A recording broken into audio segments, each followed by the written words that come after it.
You know, some football matches just come and go. They're pretty routine. But then, every once in a while, you get an instant classic. Today, we are breaking down one of the most absolutely dramatic games of the season. It's a story packed with comebacks, controversy, and a debut that is definitely going down in the history books. Okay, let's get right into this.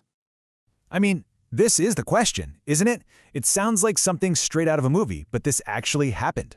We're going to unpack exactly how this unbelievable, almost impossible moment came to be, minute by painstaking minute. All right, so let's set the scene. We're at St. James Park, and the atmosphere was just absolutely electric. The word to describe it was frenzied, and there was a really specific reason for the tension before a single ball was even kicked. And a lot of that intensity, it actually started off the pitch. On one side, you had all this frustration from the Newcastle fans because their star striker, Alexander Isak, was being publicly linked with a move to, you guessed it, Liverpool. And to really rub salt in the wound, Liverpool had just signed Hugo Ekitike, a player Newcastle had been chasing for a long time. It just created this incredibly charged backdrop for the game. And boy, did Newcastle use that energy right from the whistle. They came out flying, completely dominated the start, pinning Liverpool back and just creating chance after chance. The problem? They just couldn't score. Anthony Gordon, who was playing out of position as a striker, missed a couple of huge opportunities. And that failure to capitalize on their dominance, well, it would come back to haunt them in the most brutal way imaginable. So after all that Newcastle pressure, you'd think they were in control, right? Wrong. The entire match was about to get turned completely upside down in a sequence of events that was just pure chaos. Okay, so here's how the chaos unfolded. 35th minute, totally against the run of play, Ryan Gravenberch lets one fly from distance and boom, Liverpool are 1-0 up. It gets worse for Newcastle right before halftime when Anthony Gordon gets a straight red card. And then literally seconds into the second half, Liverpool's brand new signing Ekitike makes it 2-0. Think about that. In just 11 minutes of actual game time, Newcastle went from dominating to being 2 goals down and a man down. At this point, you're thinking, well, that's game over, right?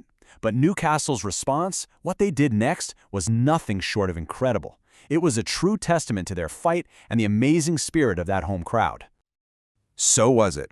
For 99% of teams out there, the answer is a hard yes. It looked like an absolutely impossible mountain to climb, but St. James's Park was about to witness something truly heroic. And this is how they pulled it off. First, their leader on the pitch, Bruno Guimaraes, powers home a header to give them a lifeline. You can feel the hope start to build.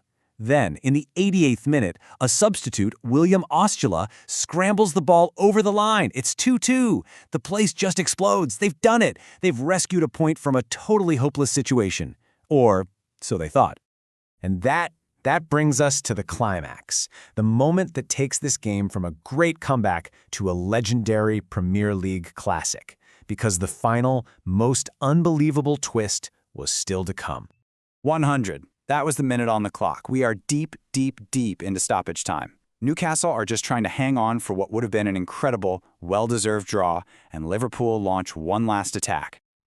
And it was just a moment of pure, brilliant football. Mo Salah, like he so often does, plays the killer pass. It's met by this incredibly clever dummy from Dominic Szoboszlai, who just lets the ball run right through his legs. And that creates just enough space for a young debutant, Rio Nugamoha, to curl a sublime first-time shot right into the far corner. For a debutant, that is just insane composure. 16. Just let that sink in for a second. The player who just won the game in the 100th minute on his debut is only 16 years old. So with that one single kick of the ball, Rio Nugamoha didn't just win the match for Liverpool. He writes his name in the history books as the youngest goal scorer in the club's Premier League history. What a dream start to a career, and an absolute nightmare ending for Newcastle. So once all the dust settled on that absolutely insane finish, what did it all mean? Let's take a quick look at the takeaways for both of these clubs. For Liverpool, look, they got the 3 points, their perfect start to the season continues. But the performance? Man, it was not convincing at all. For Newcastle, it was just a soul-crushing way to lose a point they had earned back. But they showed an immense fighting spirit. The key takeaway here is pretty clear. Liverpool absolutely got away with one, while Newcastle paid the ultimate price for not having that clinical finisher when they were on top.